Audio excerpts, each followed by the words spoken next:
Hey guys, Prowl 1701 here, and today we're going to talk about some Doctor Who, and my question is, what got you into Doctor Who? What made you a Doctor Who fan? What pulled you into this roller coaster of a franchise? Now, I've talked before about my early days of Doctor Who. I started watching Doctor Who when I was very little. Like, I don't even remember the exact age. I don't actually know who my first Doctor was, because I've been a Doctor Who fan longer than I have living memory. So I probably started watching when I was 3, 4, 5, up in there. On PBS back here in the States, our public broadcasting station showed a lot of British TV. You never quite knew when you were getting it. It just kind of, oh, there's an episode of this Doctor Who show on. Some of my earliest memories, which I've talked about before, of course, are The Ark in Space and Inferno. I saw the 5 Doctors 50 gajillion times. I remember seeing Time and the Ronnie, because I remember that regeneration. I remember Legopolis, because I remember the regeneration. I remember the War Games, because I remember the Doctor spinning. I don't remember if I saw all of the War Games or just the final episode of the War Games, but I remember the Doctor spinning into the background. And then there's a handful of others that I have faint memories of.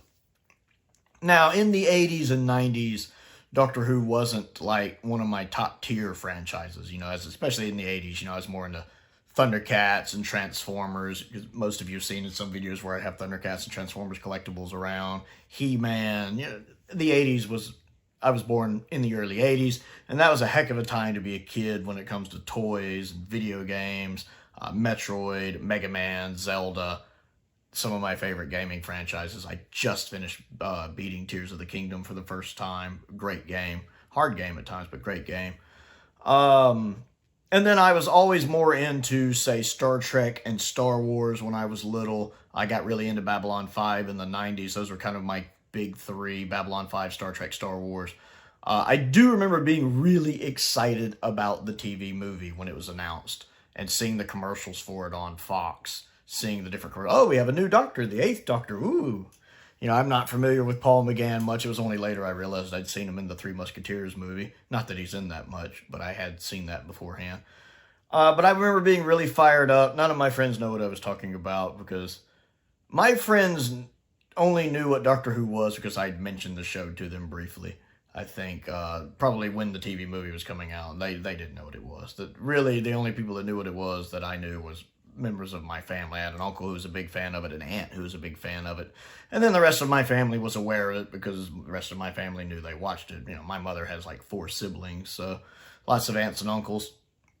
They were aware of it because a couple of their siblings liked it, and I liked it. So I really enjoyed the TV movie when it came out. I actually taped it. I actually had a blank tape and a VCR. I had taped it, and I had that tape for a couple years until one of my friends recorded over it. So I got to watch the TV movie a lot from like 96 to 98 or whenever it was he recorded over it. I don't really remember. And I was excited about that. I was fired up about it. And then after that, you know, it kind of was just once again kind of became one of those things I liked. I never really got to see.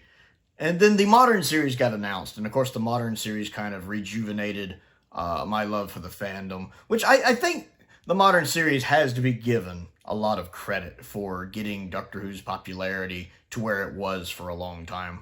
I mean, without modern Doctor Who, I think there's a lot of people out there who would not be aware of the show. I think it would just be kind of one of these obscure British shows that's from decades back that some people remember, but not really. The Modern series really did bring in a new audience, a lot of who have gone back and embraced Classic Who, some of which even prefer Classic Who. And I'm 100% certain that without Modern Who, we wouldn't have these collection box sets. I know there's a lot of people, especially who watch my channel, because I talk about Classic Who a lot, who don't care for Modern who don't care for parts of Modern Who, or just in general don't care for Modern Who. But even they have to understand that without Modern Who, we wouldn't be getting these classic Doctor Who box sets. There's no way. There's no way the money that gets poured into these would be getting poured into these. We wouldn't have these. Same thing with the missing animations. With the missing stories getting animated, we would not have those. We would not have Power of the Daleks, Evil of the Daleks, all these other animations, the Celestial Toymaker, all of that. We wouldn't have those. Would there be as much effort being put into finding the lost episodes? You know, if it hadn't been for the Modern series rejuvenating interest in the show, would we have found Web of Fear and Enemy of the World? Would they still be missing? So there's definitely credit that has been given to the modern series for regenerating interest in Doctor Who as a whole. It's what got me fired back up into it. Series 1 was really good with Christopher Eccleston. I really liked it. It jump-started me back into Doctor Who. I started collecting DVDs again, especially considering how expensive the modern series was here in the States when it first came out. I think I paid $100 for Series 1 on DVD and like $80 for Series 2 because I got Series 2 right when it came out and it was on sale like 20 bucks off.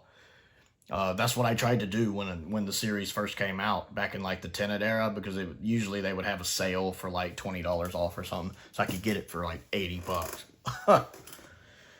And then, of course, I started purchasing classic Doctor Who stories. I've talked before on the channel about how my first two were The Ark in Space and Inferno, the ones I had earliest memories of, and I love The Ark in Space and Inferno. So those were the first DVDs I purchased. I remember being really excited when I got the New Beginnings box set, which had Keeper of Traken, Logopolis, and Castrovalva on it. Because I remembered Logopolis, so I very much wanted that story. I remembered Castrovalva as well. I wanted that story. So I remember buying that box set and being really happy. Because I'm trying to remember how much it cost. I don't remember. I remember paying $100 for my Key to Time box set, which is actually just down here out of camera range. But I have the U.S. version of the Key to Time box set with the all 6 stories from the Key to Time in it, and that was $100. It's pricey, but worth it. Worth it. It's a great box set. I like season 16. It's a good season. And then ever since then, I was a huge Tennant fanboy when Tennant was the Doctor. Tennant really got me back into the show. Tom was still always my favorite, but Tennant was my favorite of the modern series, and he was a close number 2 overall to Tom.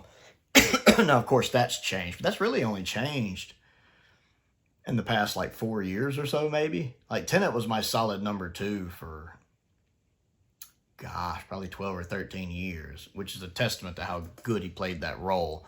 And the only reason he's a lower now is simply that his kind of Doctor isn't exactly my favorite kind of Doctor. It's been interesting watching Troughton climb up my ranks as I've got to watch more of Troughton, as most of my experience with Troughton had come from the 3 Doctors and the 5 Doctors. With me not seeing the 2 Doctors until much, much later, when I believe Doctor Who was on Netflix for a bit. But although I might have seen clips of it when I was younger, I don't think so though. The 5 Doctors and the 3 Doctors I had seen before, and I'd seen those, my brief memories of the War Games. I didn't have a lot of memories of Troughton, so it's been nice watching Troughton as he's just climbed up the ranks, because he's such a good Doctor. And of course, Pertwee's always been high for me. He's been my number 3 for a long time. He moved up into number 2 for a while, and now him and Troughton kind of battle for the 2nd spot, I think. They're both so good, even though they're so different. But it's been a fun journey. And then starting this channel, of course, never realizing that it was going to get as big as it is. And then doing a video every day for so long. It's just been recently I've got to where I'm in the mindset, okay, I don't have to do a video every single day. But I did for, 2 or 3 years. And it's been interesting to watch that grow. To interact with all of you is a lot of fun, getting your opinions, kind of getting a feel for your personalities and what you like and dislike Doctor Who-wise is always fascinating. And then, of course, all the little running jokes the channel has developed. The It's Armageddon series with the aliens, and obviously knowing that I am a terrible negotiator and should never be put in charge of any kind of negotiating ever. And then, of course, the running gags with the power of Kroll, where most of you know I don't like the power of Kroll, and having fun with that. To the point where J.O.B. Who even sent me this little card. He sent me my Shot of Steel book, because I had missed the Shot of Steel book when it came out. And so he sent me my Shot of Steel book right here. If anybody's got a spare J card for that, if they don't use their J cards, I'd love the J card for that. But he sent me the Steelbook, which I've got right here. I've always appreciated him sending that. He was also one of my patrons for a considerable amount of time. He was on the Patreon for a while. He also sent this wonderful card with Kroll on it. And I have it right here. I keep it out. It amuses me. It amuses me. I like little knickknacks like that. Just like Simon sent me one of the collection sets for my birthday, and he had a little posted note, basically wishing me happy birthday. And I have it right here, stuck on my wall, just out of camera range. When I'm recording on the computer sometimes, when I'm using my webcam, you can see it in the background. I keep it up right there because I like little things like that. I love getting personal messages. I keep all of my handwritten or typed notes. I keep all of those because it makes my day getting stuff like that. To know that there are people that enjoy your content so much they're willing to spend money to send you stuff. That's fascinating to me. And I'm much appreciative of it. So it's been fun watching my fandom grow and watching my fandom for Doctor Who eclipse other shows. Like, my fandom for Doctor Who is considerably stronger than Star Wars now, just because I don't really care for Star Wars now. Ever since Disney's gotten Star Wars, I feel like Star Wars has just gone downhill. I hated the sequel trilogy. I like The Mandalorian, all 3 seasons. I like The Mandalorian. I'd love to get those Mandalorian steel books, but those are way overpriced. If anyone wants to send any of them, I'd love to have them. But quite honestly, I don't feel like they're worth my money, so quite frankly, they're probably not worth you spending your money for them either. But if you want to send them, feel free to, but I think they're overpriced for what they are. But I liked The Mandalorian. I enjoyed Tales of the Jedi, especially the Dooku episodes, but the Ahsoka episodes, not the first one, but the others were really good.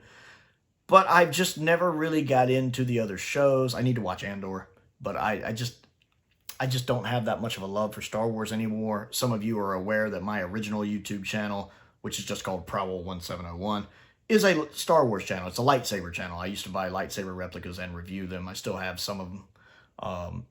And there's a couple people who post on here, like Isaac, who also collects lightsabers. He still posts on here occasionally. I did that for several years, and then that channel just kind of died because I got out of Star Wars. Doctor Who has eclipsed my love for Star Trek. I still love Star Trek. I do, especially the older Star Trek shows. But Doctor Who is definitely more of a stronger fandom thing to me now. It's one of my favorite live-action shows now. And it's just amazing to see how long the show has run. And it's got such a unique setup where you can change out the entire cast, including the lead actor, and it works, which of course contributes to the longevity of the show. And then getting all of these box sets is just so amazing with updated effects. The pictures never look better. The picture looks so good in them. Getting the missing episodes and the limited edition steelbooks, and I love steelbooks. I love steelbooks. Getting the modern series, you can't really see it here, but the modern series in steelbook form right there. I've got most of those, not all of those. I'm one of the many fans who does not have the Series 9 steelbook. They really need to reissue the Series 9 steelbook, or do a Series 9 steelbook with new art, because I would like a Series 9 steelbook. And of course, I'm even enjoying these standard edition sets, because they're nice, and they look really good on the shelf. They actually look really good on the shelf. So it's definitely a lot of fun. I don't feel like Doctor Who right now is as good as it has been in the past. That being said, I think there were episodes of Series 1 that were really good. I liked The Devil's Cord. I liked Boom. And I absolutely loved 73 Yards and Dot and Bubble. I think those two are instant classics for me. I think they are top tier Doctor Who, not just top tier these days modern Who. They're top tier Doctor Who. They're fascinating stories. I felt like Dot and Bubble got its point across very well and was very well executed, very well directed, and the cast was fantastic in it, and I really liked Ncuti Gatwa as the Doctor in it, and I really enjoyed 73 Yards. It was very much a Doctor Light episode, but I thought Millie carried that episode very well, and to realize she was only 18 years old, and that was like I think the first story she filmed, is just highly impressive for her to have that level of talent in acting. And this is coming from someone who was a theater major. You know, I did that kind of stuff when I was in college. That level of talent in her performance is just left me gobsmacked. It's a fantastic story. Now, of course, there was some bad episodes in Series 1, too. Season 1, I mean. Including that finale, which was entirely underwhelming. It'll be interesting to see what Season 2 does. And even the Jodie Whittaker era, as much as I crap on it, because it is, I think, the worst era of Doctor Who. It's definitely my least favorite, but I think it's the objective worst era of Doctor Who. That being said, there's still good episodes in it, which I have talked about in other videos. I recently did a video talking about 5 good Jodie Whittaker stories, and those weren't the only 5.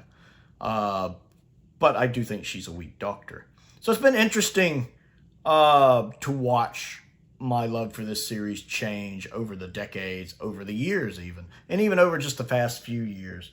And even of certain eras, like the Whitaker era, there was a point where Series 11 was just utter garbage for me. But I'm willing to acknowledge there's about 3 stories in Series 11 I like. I enjoy Kerblam, I really like Demons of the Punjab, and I like The Ghost Monument.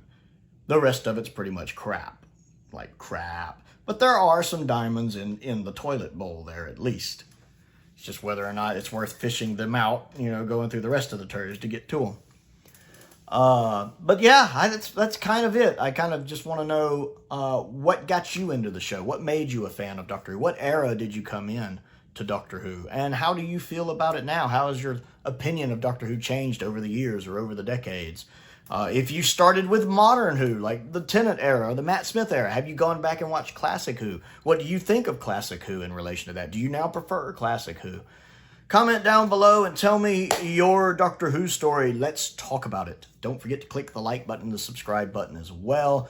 I also have a Patreon if you would like to support me on that. There's a link to that down in the description. I also want to give a shout out to a couple of my top tier patrons, Colin Coney and Sam Venning. I appreciate their support as I do the support of all of my patrons. It's very much appreciated. I also have a P.O. box if there's anything you'd like to send me to look at and review, which is how I got most of these standard sets. Would love to get some more of those. I also have a link to my Amazon wishlist down there and a link to my Amazon UK wishlist down there as well with different things on there. I update those regularly, so check those out.